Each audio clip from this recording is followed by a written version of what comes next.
Alléluia. Alors, shalom à tous. Nous sommes le dimanche 5 octobre 2025 et je souhaite à tous, et particulièrement ceux qui se sont récemment abonnés, la bienvenue sur la chaîne Jésus-Christ Révélation TV 7420 Édouard Vidocin. Et je vais prier. Merci Père pour ta parole. Accompagne tous ceux et celles qui sont réceptifs et réceptives, qui ont un cœur bien disposé, qui veulent comprendre et connaître un peu plus ta parole afin qu'ils puissent bien assimiler ce qui sera dit au nom puissant de Jésus-Christ de Nazareth. Amen. Alors, dans un premier temps, je vais faire un résumé, un rapide résumé, un court résumé de la vidéo numéro 3 que j'ai posté hier d'ailleurs. Hein. Nous étions hier samedi 4 octobre. Alors, nous avons vu qu'il y a des chances que nous soyons visités avant la fin de cette année 2025 par des êtres qui vont se faire passer pour nos frères, mais qu'en réalité, ce sont les démons et autres anges déchus, et que nous devons prendre conscience que nous sommes entourés d'êtres qui ne sont pas humains et qui vivent avec nous. Nous avons aussi vu les calculs à partir d'une date que donnait le livre de Daniel, après avoir compris les prophéties et songes du roi de Babylone, donc le roi Nebuchadnezzar, que finalement ça nous a conduit à cette fameuse date du 6 octobre 2025, qui pour moi n'est ni plus ni moins que le début de la grande tribulation, comme je vous l'ai dit, et comme le dit aussi le titre de ce message. Ok, alors nous allons débuter. Alors aujourd'hui, je vais vous parler, c'est la dernière vidéo. Ouais, c'est vrai, je suis un petit peu fatigué. Alors je vais vous parler un peu de la fête des tabernacles, de certaines réalités qui montrent en ce moment le bout de leur nez et qui quand même ne pourraient être attribuées au hasard. Et donc, je vous parlerai aussi un peu de l'euro numérique et ce qui a été prophétisé, donc en parallèle par rapport à ce qui a été dit dans la Bible. Alors surtout, frères et sœurs, n'attendez pas de moi un truc pointu sur cette histoire de euro numérique. Non, non, non, non. C'est juste que je vais en parler pour vous faire comprendre dans quel temps et quelle réalité nous allons entrer, et que d'ailleurs nous y sommes déjà, hein, quasiment. Ah oui, nous y sommes pas quasiment, nous y sommes déjà. Alors qu'on veut le recevoir ou non, ils ne nous demanderont pas notre avis, mettez-vous ça bien dans la tête. Et pour y arriver, ils ne vont pas reculer. Ils ne vont reculer devant aucune méthode, devant rien. Même les plus extrêmes seront utilisés, car nous le savons, ce sont des agents du diable. Et ils nous l'ont déjà montré par le passé. En tout cas, si vous voulez connaître ce qu'est l'euro numérique, et d'ailleurs, je vous encourage même à faire les recherches nécessaires afin que vous ne soyez pas délaissés pour compte.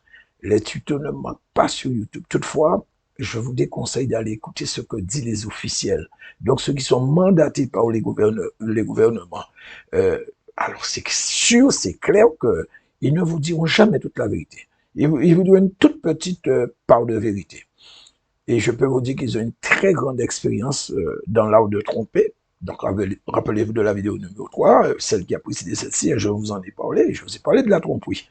Et c'est exactement ce qu'ils sont en train de faire avec l'euro numérique. Alors, frères et sœurs, voilà ce que je voudrais dire en avant-propos, en préambule, comme on dit, avec cette dernière vidéo. Et là, je m'adresse aux plus anciens de la chaîne. Vous m'avez déjà entendu à plusieurs reprises dire que je n'aime pas répéter tout ce que j'entends. Je dois vérifier d'abord le bien fondé de ce qui a été dit, puisque je me suis déjà fait avoir plus d'une fois avec des déclarations infondées, et même la Bible sur qui je me reposais. Alors quand je parle de la Bible sur qui je me reposais, je parle des traductions, telles que par exemple la traduction Louis II. Donc je ne parle pas de la Bible en elle-même, puisque la Bible en elle-même, elle a été écrite en hébreu. Et moi, je ne comprends pas l'hébreu. Donc forcément, je parle d'une traduction.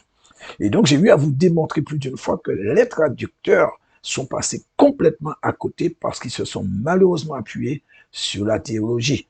Et vous savez ce que je pense de la théologie, je vous l'ai dit.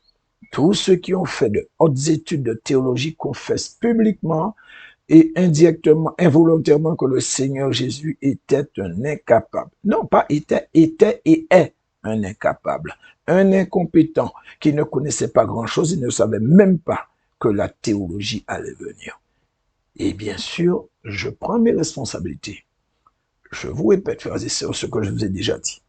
Si la théologie était si bonne, le Seigneur aurait dit, je m'en vais et je vous envoie ou je vous laisse la théologie. Pardon. La théologie vous expliquera tout. Elle vous révélera toute ma parole. Mais nous savons tous que ce n'est pas ce que nous lisons. Ce n'est pas ce que le Seigneur a dit non plus. Bien au contraire. Il a dit que le seul, l'unique qui pourra vous expliquer ma parole est l'Esprit de vérité ou le Saint-Esprit. Et même qu'il a ajouté une chose extrêmement importante, il vous est avantageux que je m'en aille. Ce qui veut dire que même sa présence n'était pas suffisante pour eux, les premiers disciples. En fait, il disait ça parce que sa présence ne pouvait pas combler leurs lacunes, leur lenteur à comprendre les choses complexes. Parce qu'il leur a dit, bon, j'ai beaucoup de choses à vous dire, mais vous ne pouvez pas les contenir. Donc, on peut comprendre tout ce que ça voulait dire. Et c'est clair qu'il leur fallait autre chose. Donc, celui qui serait capable de transcender chaque personne individuellement et de permettre de tout contenir, en tout cas, d'avoir une très grande connaissance des desseins du Père, des choses cachées dans la parole, de comprendre les mystères cachés de la parole de Dieu. Et donc, seul le Saint-Esprit serait en mesure de faire une telle chose. Par conséquent, il est impossible que la théologie arrive à le faire. En d'autres termes, tous ceux qui ont une connaissance de la Bible à partir de la théologie sont dans le faux absolu. Et je le redis encore, je prends mes responsabilités. Donc, si je reviens sur ce que j'ai commencé à vous dire, sur le fait que je ne répétais pas tout ce que j'entendais, c'est pour vous parler d'une certaine tendance. Alors, c'est moi qui l'appelle comme ça, hein, mais vous allez comprendre. Alors, il y a quelque chose qu'on répète inlassablement. Je l'entends chez beaucoup de chrétiens. Et quand je dis de chrétiens, alors que ce soit chrétiens, serviteurs des érudits, en tout cas, d'un grand nombre. Et moi, je vous dis, je ne suis pas d'accord avec cette déclaration. Alors, à savoir, si ceux qui le disent ont tort ou raison, il appartiendra à chacun en fonction de ce qu'ils entendront par rapport à ce que je vais expliquer, ce que je vais dire, se faire une opinion. Mais je ne vais pas le faire pour vous. Alors, voilà ce qu'on dit. Et je suis sûr que tous vous l'avez déjà entendu. On dit que le Seigneur Jésus n'a participé qu'aux 3 premières fêtes sur les 7 fêtes annuelles principales du judaïsme. Pour moi, ça ne tient pas du tout. C'est, je trouve, totalement infondé. Tout ça pour vous dire que quand vous répétez Amen à une parole, parce qu'effectivement, quand on le dit, ben, il y en a ceux qui disent Amen, Alléluia, gloire à Dieu. Alors, quand vous entendez certaines choses et que vous répétez Amen, il faut moins que vous ayez compris. Autrement, dire Amen à ce qui est infondé revient à participer de manière tacite ou consciente que ce qui a été dit est bien vrai. Donc, vous adhérez à ce que vous avez entendu, même si ce n'est pas bon ou infondé bibliquement. Et maintenant, je vais vous expliquer pourquoi je vous ai dit que pour moi, il est impossible que le Seigneur ait participé à seulement 3 fêtes sur les 7. Après, chacun fera comme bon lui semble. Je vous le dis par rapport à ce que je comprends. Voilà. Alors, il est vrai que pour ce qui concerne les fêtes dans l'Ancien Testament, je vous ai dit aussi que quand je suis arrivé à Christ et dans toutes les assemblées où je suis passé, on n'en faisait pas mention. C'était extrêmement rare. Et quand on abordait ce genre de thème, de sujet, euh, mais c'était pour parler, mais quoi, brièvement. Donc, résultat, je ne me suis pas vraiment intéressé. Et je vous le dis aujourd'hui, sincèrement, je le regrette. Et je ressens le manque de cette connaissance. Et malheureusement, vu que j'ai, comme vous le savez, pour la plupart, des difficultés à retenir, alors ça devient très compliqué pour moi d'en parler. Mais bon, j'essaie. Néanmoins, justement, ça ne m'empêche pas d'essayer de comprendre, d'examiner, de comparer pour voir si ce que j'entends est vrai. Et je vous l'ai dit il y a un instant, il y a certaines choses, même on en a fait des doctrines, mais qui pour moi ne semblent pas suivre ce qui est écrit. Je peux me tromper, puisque je vous ai dit que j'accuse du retard pour ce qui est des fêtes de l'Éternel. Retard que, c'est vrai, je vais peine à combler. En tout cas, on dit que le Seigneur Jésus a participé à 3 fêtes parmi les 7 fêtes saintes de l'Éternel. Soit la Pâque, qu'on appelle Pessa, la fête des pains sans levain, et la fête des prémices. Si je ne me trompe, il me semble que ce sont ces 3 fêtes-là. Ok, j'entends. Mais si je demande à ces personnes de me montrer là où c'est écrit dans la Bible, on me dira, oui, mais il est mort à la Pâque, qui est la 3e fête, donc il ne pouvait en aucun cas participer aux autres fêtes. Ok, d'accord, je comprends. Alors raisonnons simplement. La Bible nous dit, parce que j'aime bien prendre la Bible pour exprimer mes pensées. L'évangile de Luc nous dit que le Seigneur Jésus, donc je crois que c'est Luc chapitre 3, verset 23, autant que je me souvienne. Donc on nous dit, le Seigneur Jésus a commencé son ministère alors qu'il avait environ 30 ans. Et nous savons qu'il est mort à l'âge de 33 ans. Donc même si on n'est pas fait ou fort en maths, mais on peut comprendre aisément que 30 ans moins 33 ans, ça nous donne 3 ans, donc 3 années. Ok. Alors mon frère, ma soeur, je te pose la question et tu me répondras. Si toi aussi, tu suis la tendance et que tu penses qu'il n'a participé qu'aux 3 premières fêtes, s'il commença son ministère à l'âge de 30 ans environ, comme on nous l'a dit, et qu'il est mort au moins 3 années après, donc à 33 ans, n'a-t-il jamais participé aux 7 fêtes de l'Éternel pendant les 3 années avant sa mort? Vous voulez me faire croire qu'il n'a participé qu'à la dernière année, l'année de sa mort. Donc en fait, vous me dites, et vous voulez me faire croire que, alors je dis ça pour ceux qui y croient, hein, donc que le Seigneur n'a pas participé à ces fêtes, donc aux 7 fêtes de l'Éternel quand il avait même 30 ans, 31 ans, 32 ans. Et donc c'est seulement quand il a eu 33 ans, ben un jour il s'est réveillé, il s'est dit, tiens, oh, j'ai complètement oublié qu'il y avait les fêtes juives, les fêtes de l'Éternel. Eh bien bon, cette année, comme c'est ma dernière année, ben, je vais participer au moins aux 3 premières fêtes. Mais mon frère, ma soeur, ça ne tient pas du tout. Ça n'a pas de sens. Et moi, je vais vous dire d'où sort cette doctrine. C'est juste parce qu'il a dit avant d'être crucifié, c'est pour cette Pâque que je suis venu. La dernière Pâque de sa vie terrestre. Mais mon frère, ma soeur, lis bien ce qui est écrit. Il a dit c'est pour cette Pâque que je suis venu. Mais il n'a pas dit c'est pour cette fête que je suis venu. Car il avait déjà participé à toutes les 7 fêtes dans les années qui ont précédé son ministère. Donc, soit les 2 ou 3 années. Donc, si on compte 30 ans, 31, 32. Donc, qui ont précédé sa mort. Et je dis bien pour moi, c'est ce que je comprends quand je lis. Voilà. Bon, ceci dit, peut-être que je peux me tromper, mais c'est ce que je comprends. Ok, je vais parler un petit peu de la fête des tabernacles. Alors, donc, pour ce qui est de la fête des tabernacles, ou fête des cabanes ou encore Soukhot, j'ai pu parcourir un peu la Bible pour essayer de comprendre ce qu'était cette fête. Et j'ai retenu quelques points. Ceci dit, aussitôt que j'ai commencé à méditer dessus, beaucoup de choses envahissent mon esprit. En fait, je me suis mis à comprendre tout un tas de trucs. C'est comme si on déversait des choses au-dedans de ma tête, de ma mémoire, de mon cerveau. Et pour moi, c'était trop d'un seul coup, donc j'ai dû arrêter. Alors, je vais juste dire que concernant, parce que je sais que pour la plupart, vous savez ce que c'est, mais moi, ce que je peux vous dire, c'est que concernant cette période, et particulièrement ce mois d'octobre 2025, si je m'aligne sur le calendrier biblique par rapport à cette année et non par rapport à la fête en elle-même, alors je dirais que durant cette fête des tabernacles, certainement, je comprends que le Seigneur va sans doute commencer à déverser ses bénédictions.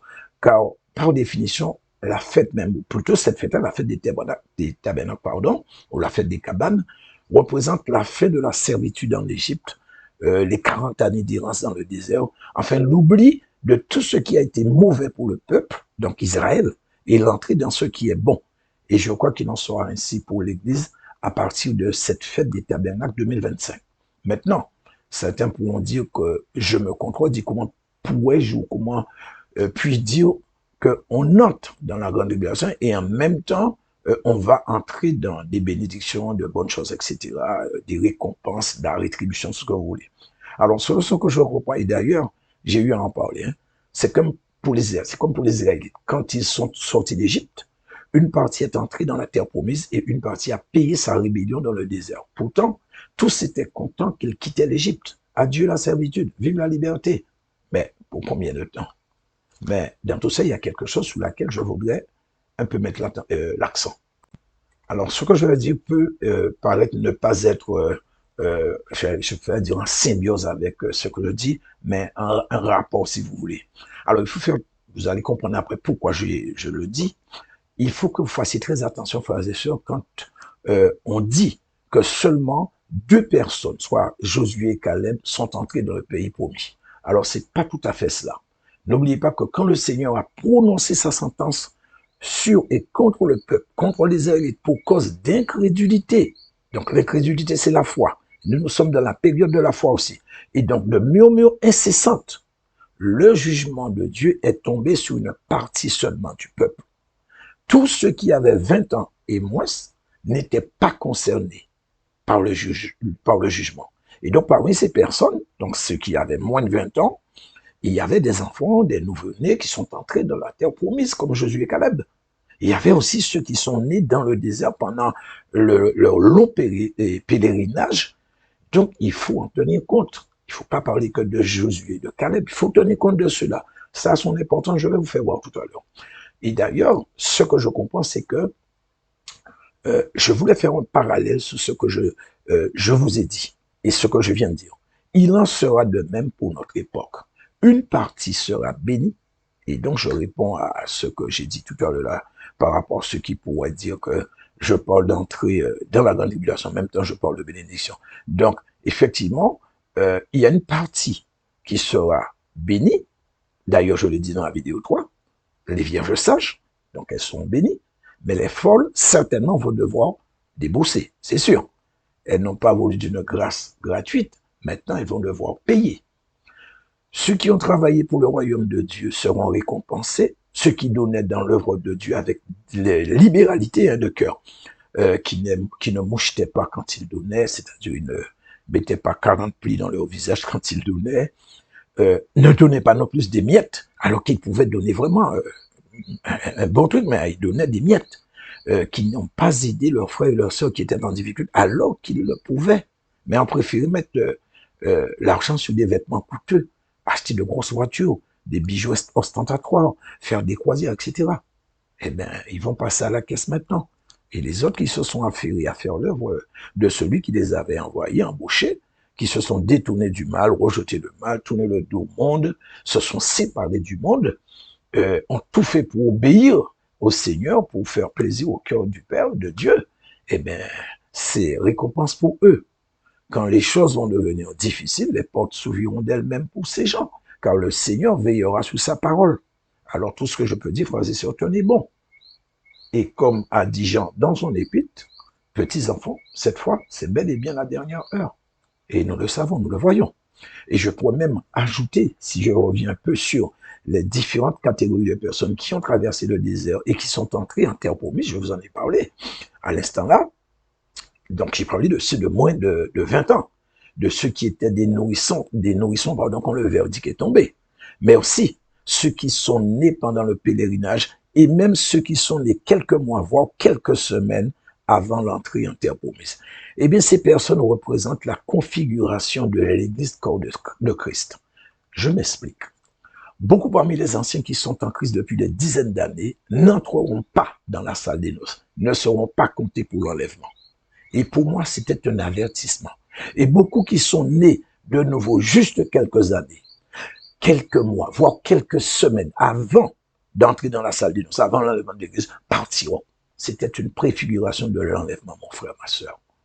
Toujours est-il, pour vous démontrer quelque chose, ce que j'aurais dû faire plus tôt dans la vidéo 2, donc voir carrément dans la vidéo qui a précédé celle-là, la vidéo 3. Mais comme on dit, vaut mieux tard que jamais. Donc c'est quelque chose que j'ai oublié et que je vais ajouter. Comprenez, frères et sœurs, et avouez que c'est quand même assez étrange que nous arrivons par la parole de Dieu, la Bible, à comprendre avec les éléments factuels qu'elle nous donne, d'arriver à une année bien précise qui est 2025. De surcroît, octobre 2025.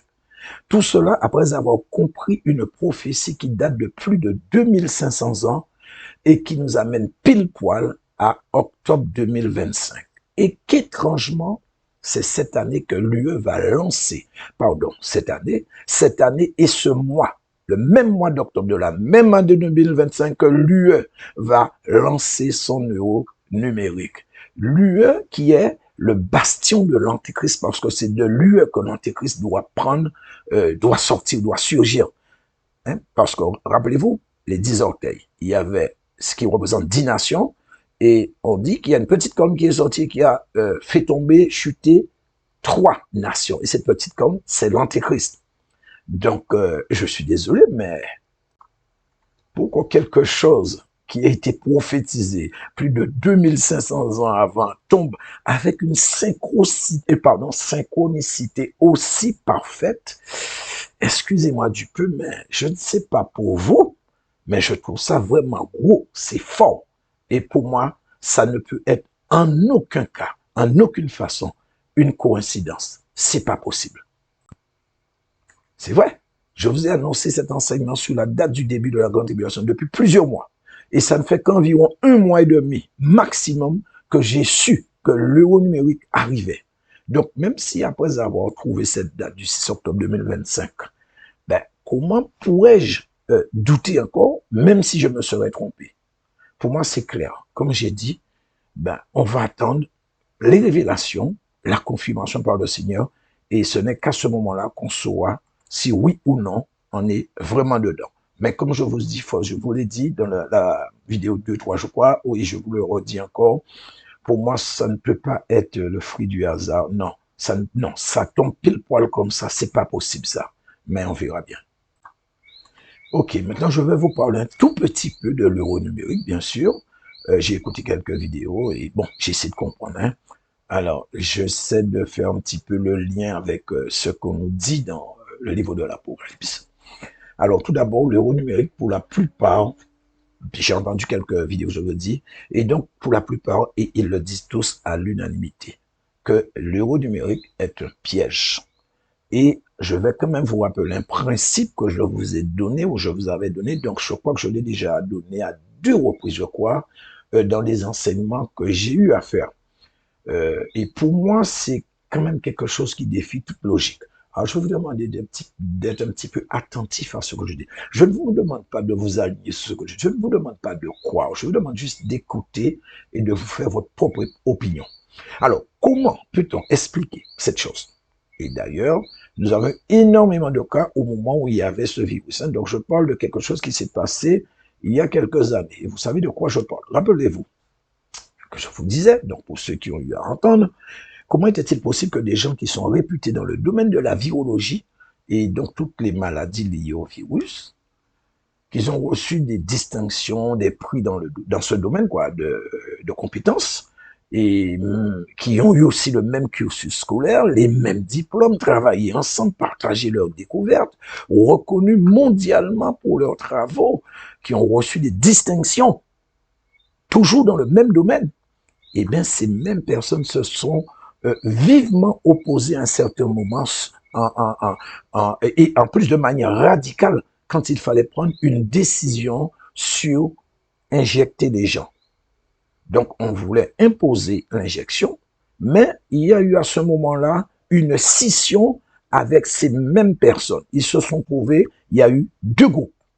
Donc, il y avait ceux qui étaient complètement opposés, et ça, par rapport à l'éthique professionnelle, donc ce qu'on appelle couramment ou vulgairement le serment d'Hippocrate. Ils ont été vilipendés, taxés de complotistes, de conspirationnistes. Et pour moi, ce qui n'est pas normal par rapport à forcément le groupe qui pensait différemment, donc qui pensait opposé. Et donc, pour moi, ça va nous causer un gros problème. 2 solutions se présentent. S'ils ont 2 visions différentes, voire opposées, alors nous sommes soit devant l'incompétence de ceux qui ont corrigé leur feuille d'examen, puisqu'avec les mêmes diplômes, le même cursus scolaire, la même formation, on peut comprendre qu'un des 2 groupes est sincère et veut être transparente, tandis que l'autre qui s'opposait le faisait dans un but qui n'a rien à voir avec l'éthique, la morale, la conscience ou autre. Donc, voilà pourquoi ils se sont opposés. Et pour moi, c'est comme si un des groupes défendait ses propres intérêts au détriment de la santé des autres, alors que l'autre comprenait qu'il y avait quelque chose de bien plus grave qu'on voulait cacher aux gens, qu'on ne voulait pas que les gens sachent. Et nous avons pu voir à ce moment-là que l'un des groupes était systématiquement pro-gouvernemental, et ça, c'est quelque chose. Peu importe le pays qui était concerné. Vous avez compris ce que je dis, et je referme la parenthèse. En tout cas, je voudrais pousser un peu votre réflexion, frères et sœurs. Vous faire vraiment prendre conscience que la Bible est la parole de Dieu. Quand nous arrivons à comprendre ce qui est caché comment ça, ça commence à nous ouvrir les yeux sur des mystères, des choses qui sont cachées, que le Satan prépare en grande compte, en coulisses pour l'humanité, comment il est vicieux dans ce qu'il fait, et aussi sa grande méchanceté et sa haine envers les enfants de Dieu, envers les créatures de Dieu. Donc, c'est flagrant. Et donc, pour revenir sur l'euro numérique, si nous faisons un petit saut en arrière, nous pouvons voir l'évolution des différents moyens de paiement que les hommes ont essayé d'utiliser depuis que l'homme est homme. Et ça a commencé. Alors, je ne sais pas exactement si c'est comme ça a commencé, mais je sais parce que j'avais fait des recherches et apparemment, à un certain moment, les coquillages servaient de monnaie, tout comme nous avons maintenant, mais les coquillages servaient de monnaie. Donc, à part les coquillages, il y a eu le troc, il y a eu plein d'autres choses encore. Avant, bon, il y a eu aussi l'argent. Quand je parle d'argent, je parle du métal qui est dans le sol. Hein. Donc, on est passé par les chéquiers, carte bleue, virement, téléphone. Et dans certains pays, on utilise des moyens qui sont un petit peu plus évolués, tels que la paume de la main. Donc, en Chine, et certainement dans d'autres pays encore. Donc, c'est très en vogue. Et d'autres endroits, bon, il me semble qu'ils peuvent le faire avec le facial, donc le visage, ou avec l'œil, l'iris. Mais dans tout ça, c'est le même objectif qui est visé. C'est le même but, asservir, tracer, contrôler. C'est leur objectif principal. Donc c'est comme si ils sont tous sous le contrôle d'une force qui leur impose ces choses, mais dans un agenda et un système qui est sous contrôle par cette force. Et nous savons tous de qui appartient cette force. Alors dans tout ça, ils nous feront toujours voir le bon côté des choses. Hein? Et ça a toujours été ainsi. Toujours le côté qui va permettre les gens d'avoir une ferme confiance en eux. Donc, ils vont aussi faire rentrer la peur pour mieux contrôler les gens. Ne pas attirer l'attention, encore la tromperie. Nous revenons avec la tromperie encore, puisque c'est l'arme par excellence du Satan. Il est passé mettre dans ça. Et donc, ces agents aussi. Et aussi, ils vont parler de sécurité, de vol. Attention, la carte, c'est pas très sûr. Il y a risque de piratage. Ils vont vous donner, ils vont même fausser les statistiques en matière de vol, de piratage, de carte, tout ça, juste pour faire avancer leur agenda. Et aussi, ils vont vous parler de l'argent liquide ou que vous ayez de l'argent sur vous dans votre maison. Ah non, non, non, il faut pas, hein, c'est risqué, c'est dangereux et ça peut mettre votre vie en danger. Donc, vous voyez comment ils préparent le tableau. Et moi, dans tout ça, je vois qu'ils vont jusqu'à se trahir inconsciemment ou se contredire, mais plus se trahir dans leurs propos. Parce que le Satan leur a fait voter des lois. Par exemple, pour le vol. Vous savez, c'est de plus en plus manifeste parce que, en fait, c'est à cause des lois qui ont été votées. Et c'est le Satan qui est derrière ça. Le voleur entre chez vous pour voler. Il suffit qu'il dit qu'il avait faim. Et à ce moment-là, plus aucun recours. On n'a même pas le droit de le toucher. Et même que bientôt, je pense qu'ils pourront voter une loi disant que si le voleur entre chez vous et qu'il n'a rien trouvé à voler, il pourra porter plainte contre vous. Ça vous étonne pas, moi.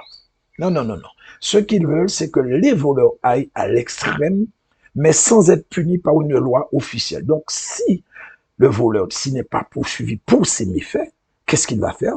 Il va pousser son audace encore plus loin, se sachant protégé par la loi. Donc, il continue inlassablement ses méfaits, ses forfaits. Donc, résultat, ça va pousser les gens à croire de plus en plus au système, le système qu'ils doivent mettre en place. Les gens seront de plus en plus confiants dans ce système. Sauf que c'est le système de la bête. L'amour de numérique, mon frère, ma soeur, c'est aussi simple que ça. Vous n'avez toujours pas compris.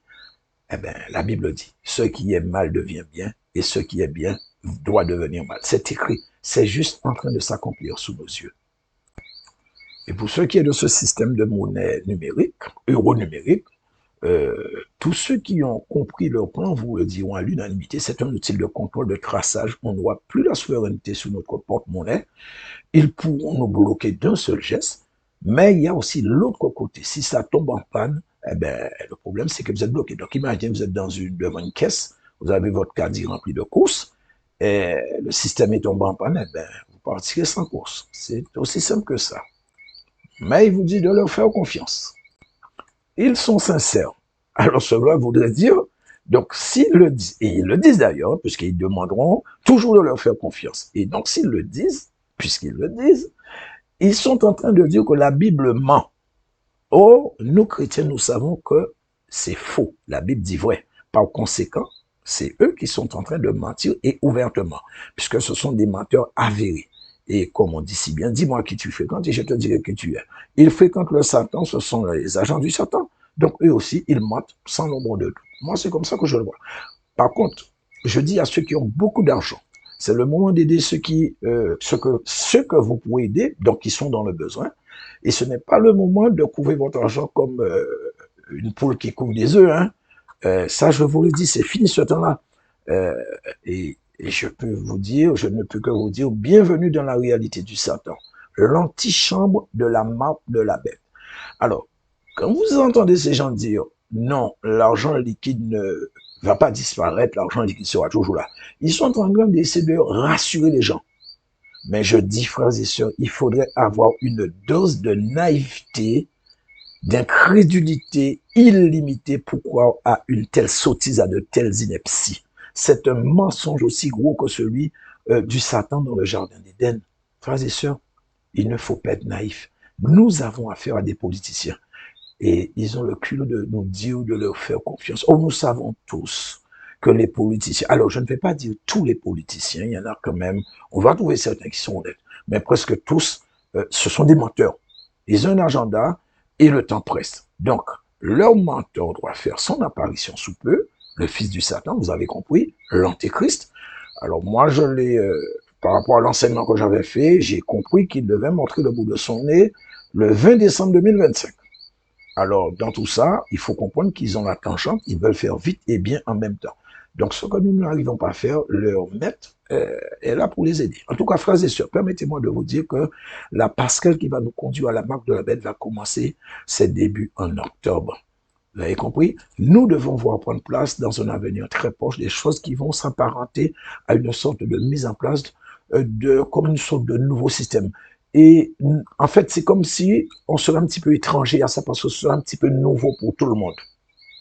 Il y en a ceux qui connaissent déjà, ils font des recherches, donc ils essaient de s'y habituer. Mais le gros la plupart des gens n'ont pas la moindre idée de ce qui est en train de venir, ce qui est déjà sur nous. Donc, pour moi, ce sont des choses qui ne devaient laisser indifférentes personne. En tout cas, ceux qui sont éveillés, qui veillent, les bases du système de la bête qui vont accomplir cette prophétie tant redoutée, donc les premières pierres de cet édifice, la marque 666 qui va nécessiter dans un premier temps de l'avoir pour pouvoir acheter et vendre, et ensuite qui va être imposé au monde, qu'on le veuille ou non, c'est déjà là, frères et sœurs. Et je vous dis, s'il existait une autre possibilité, la Bible nous l'aurait dit. Mais la Bible dit clairement que vous ne pouvez ni acheter ni vendre sans la marque de la bête. Alors mon frère, que tous les politiciens, tous les je ne sais pas, viennent devant vous et vous dire non, non, non, non, non, faites-nous confiance, là, l'argent liquide va exister, même si l'argent liquide continuera à exister, mais tôt ou tard, il deviendra illégal et par conséquent n'aura aucune valeur. Donc, ce qui veut dire que on sera dans le système de la bête et on n'aura plus aucune autre alternative. Et donc, dans tout ça, la seule chose qui nous reste, c'est de nous envelopper en Jésus-Christ. Lui demander de nous apprendre à lui faire confiance. Euh, à, oui, et pour moi, c'est le moment de lui demander le fruit de l'esprit. Pour ceux qui ne l'ont pas fait, c'est le moment pour avoir confiance en lui, de mettre aussi de l'assurance en nous, car nous en aurons besoin, de nous donner le réflexe dans toute situation, de nous souvenir qu'il est là et qu'il a dit qu'il ne nous laissera pas tomber. Donc, quelle que soit la situation, mon frère, ma soeur, pense qu'il y aura toujours la solution Jésus-Christ, que ce soit votre réflexe, frères et sœurs. Donc, voilà en gros ce que je voulais partager avec vous. Alors, c'est vrai que je voulais faire mieux, mais comme je vous ai dit, j'étais pris par le temps, je ne pouvais pas faire autrement. Autrement, si j'avais reporté, eh ben, le 6 octobre passerait sur moi et voilà. Donc, soyez bénis, ceux qui veulent partager, partagez, ceux qui veulent s'abonner, abonnez-vous, ceux qui veulent mettre le pouce en l'air, faites-le.